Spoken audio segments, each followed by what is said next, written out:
All right, we're talking about marriage in 19, something that Alex has no business talking about. Because my experience with marriage is I observe unhappy marriages everywhere in my country. People that divorce and remarry, and then they hate their wives when they remarry. Like, why did I get married? I don't know why I remarried. Why did I marry the guy the first time? I didn't even like him. Oh, yeah, that's right, because I got pregnant. But then I think our priorities and our thinking and um, all that are very backward. Um, I talked to a black couple yesterday, and they were telling me that they are married for 51 years. I said, "Praise God, that's a miracle. That's amazing, you know." And they saw my Bible there, and they immediately um, start critiquing me about not going to church and telling me you need to go to this church because it's the church, man. This is where you need to go. And um, 51 years. Um, praise God for that. That really is a miracle to have lasted that long. Um, but I think that's also an indicator of a weak foundation as far as everybody else in our society, and why especially young people aren't interested in returning to church because their priorities are different. Um, Not that mine aren't. I'd like to be with a lady for 51 years. Um, my fear is she would dump me. But if I chose to be with that person, I would be loyal. I would be her man for 51 for 100 years. What, if we start living longer, I'll be with you 100 years. But my fear is you'll probably dump me, really. I think of somebody close to me that in a relationship for a decade or something, and she dumps him. And that is so mean to have done that to such a wonderful person, wonderful man. And she cheats on you. Um, that's the problem, really. How could you do that? How could you do that to such a loyal man? But then women will come back and say, well, man, it's so. Yeah, I got no business talking about the subject. This is horrible. Anyway, let's start looking at the notes and maybe he can get us on task here. So the first note is on verse 5, and said, "For this cause shall a man leave father and mother, and shall cleave to his wife, and they twain shall be one flesh." This verse defines a genuine marriage in its original sense, Ephesians 5:30 through 32. The ideal marriage is between two saved people. Verse 4, joined together by God as one flesh. Verse 6. See, that's the purpose of church, really. If all the young people did have that mentality to want to return to church, then maybe I'd be there. I go to church to find a wife, and all I find is a bunch of old people. Really. That's how it is today. There ain't that many young people going back to church.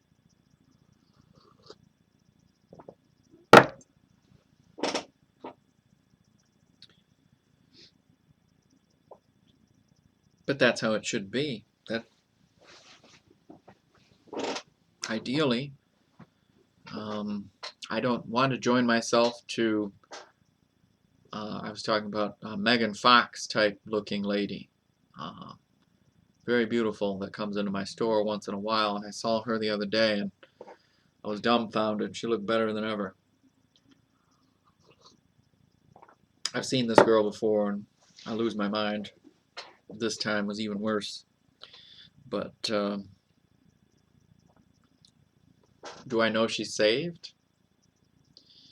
Well, I remember her boozing it when I saw her not that long ago, so don't know.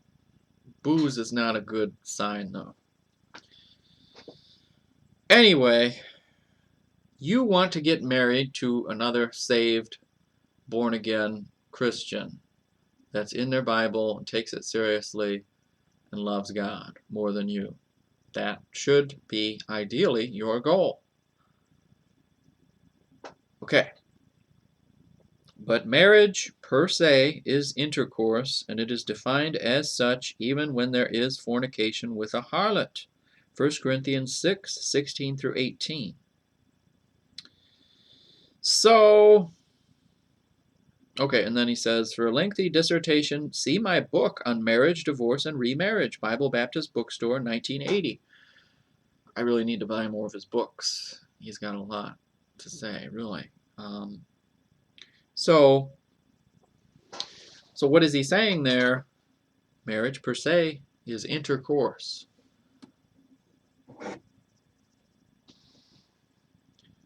We have all these ridiculous ceremonies and marriage licenses and all this other stuff, but maybe what it really is when you have sex with somebody, you're married to that person in the eyes of God.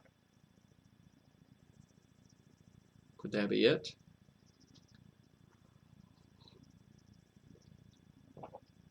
And then you divorce that person the next day because they don't make your coffee correctly. And I joked about that a long time ago. It's bad, I'm sorry.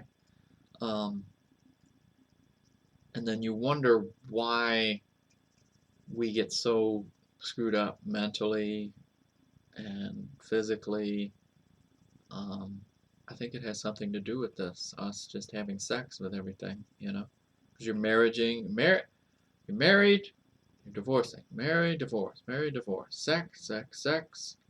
All the culture pushes sex, all the society, all the joking, just pushes sex. And then you wonder why we're so messed up. I think it has to do with this. I think this is the central issue.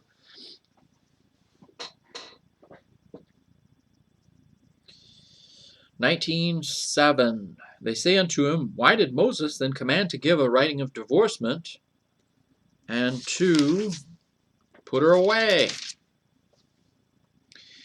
Here's the note. Here is a Greek nugget that all the Greek scholars missed. In Greek, the writing of divorcement here and the bill of divorcement in Mark 10:4 is, I can't read the word, transliterated, that is an apostate Bible. Spiritually speaking, the verse is referring to the Lord discarding his wife and giving her 225 plus corrupt English translations since 1880 to match her lifestyle. Wow. It's another jab at all the other Bible versions, right?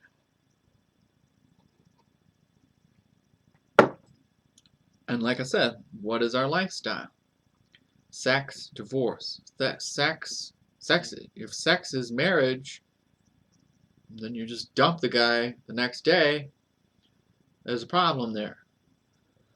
I think there's a comedian on YouTube called like Chandler or something, and she did a video about she's a young woman working, and she has a bunch of cats, and she's joking, but it's sad at the same time, joking about how that occupies her life, and then she goes clubbing at night, and she brings a guy home, she has sex with him, then she dumps him the next day, and that's like the lifestyle of our young women.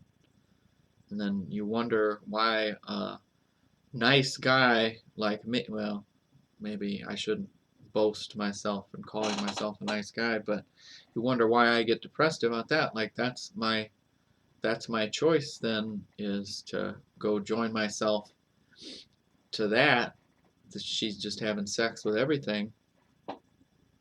And will that be okay with God for me to be with something like that? Obviously, there's a problem there. Our lifestyle in this country, as he's saying here about all these different Bible versions, you know, we are broken. We are bankrupt spiritually. We're spiritually bankrupt. And I'd like to return to church myself, but there needs to be a returning to God in people.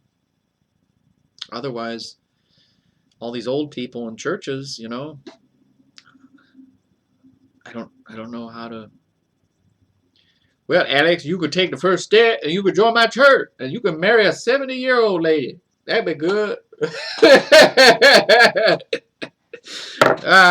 Sorry.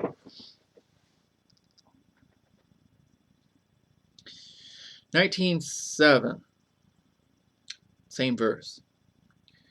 Notice that the writing of divorcement is not the divorce itself, to put her away. The divorce occurs when the man and his wife are put asunder.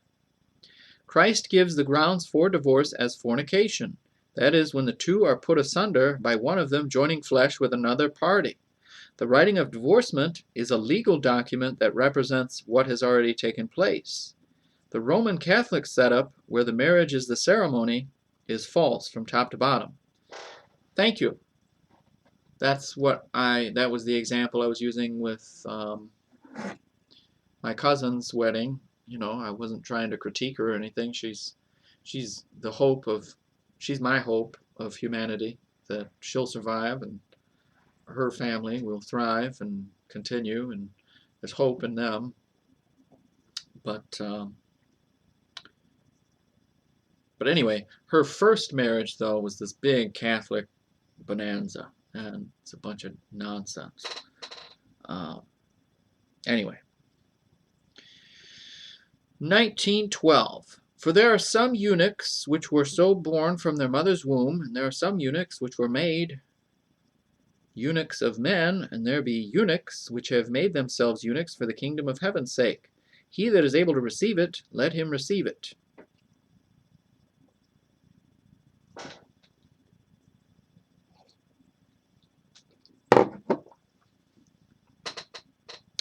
Okay, here's the note.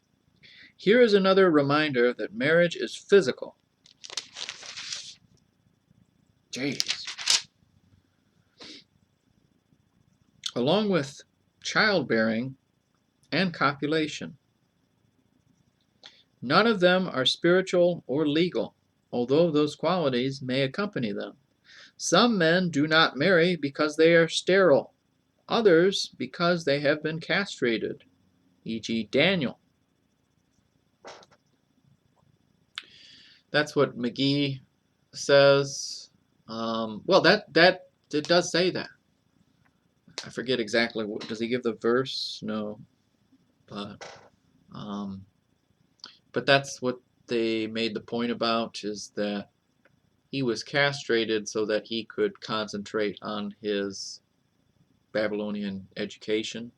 He was already super gifted young kid, but they wanted him concentrating on his education rather than thinking about the smoking hot Babylonian strippers in the next room, you know. Sorry.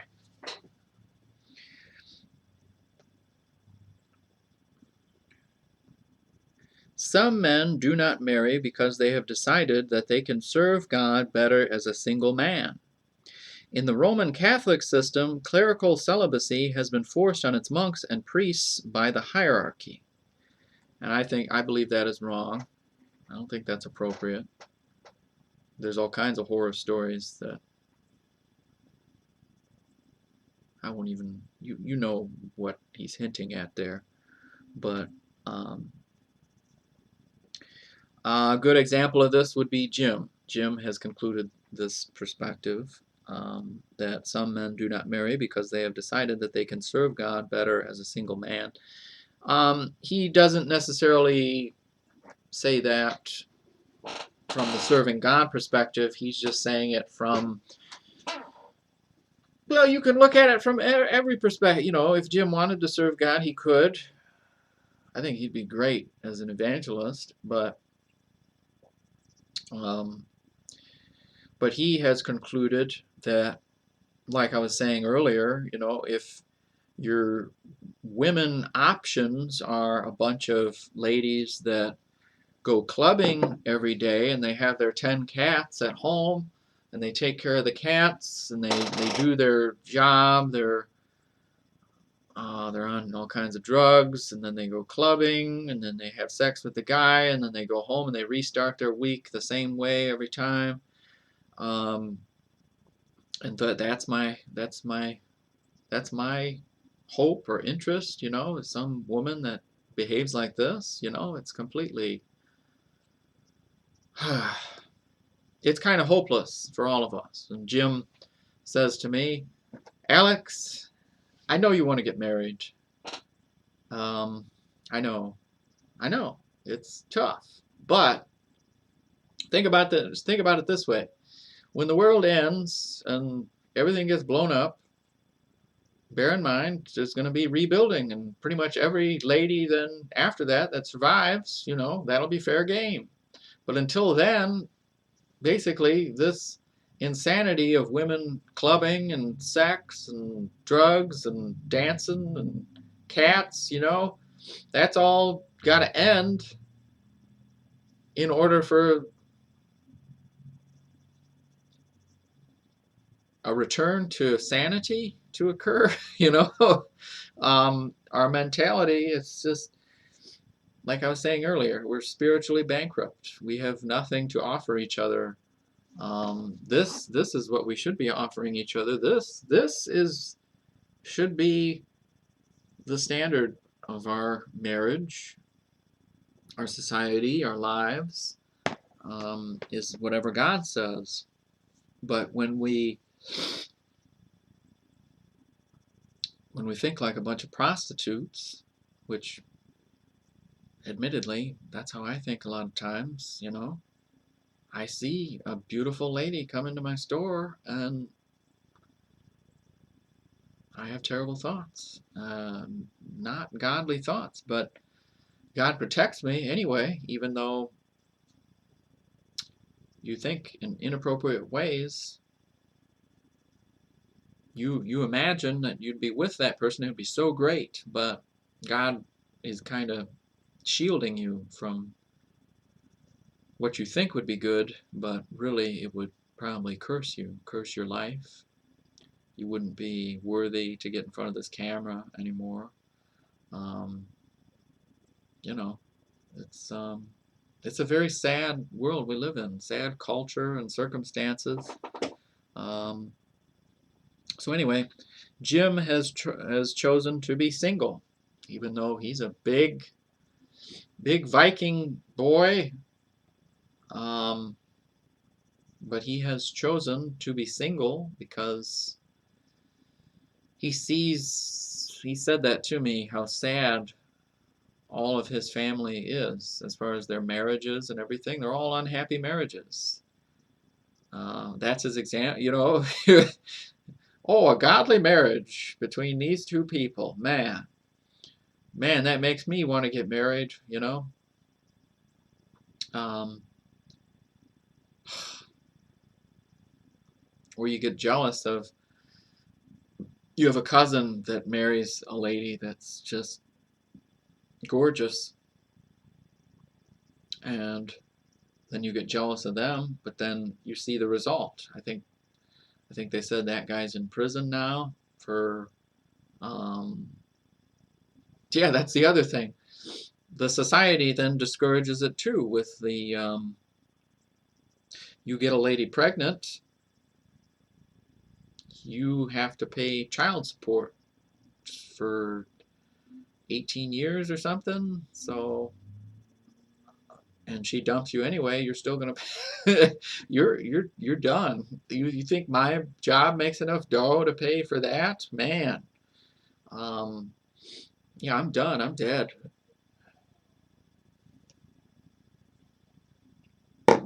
Probably better that he keeps me single. Too nerdy and bald, though, to anyone be interested in me anyway. So anyway, we'll continue with the. There's quite a few notes yet, so we still got to stay here. So we'll finish in the next video. Thank you for listening. Have a blessed day.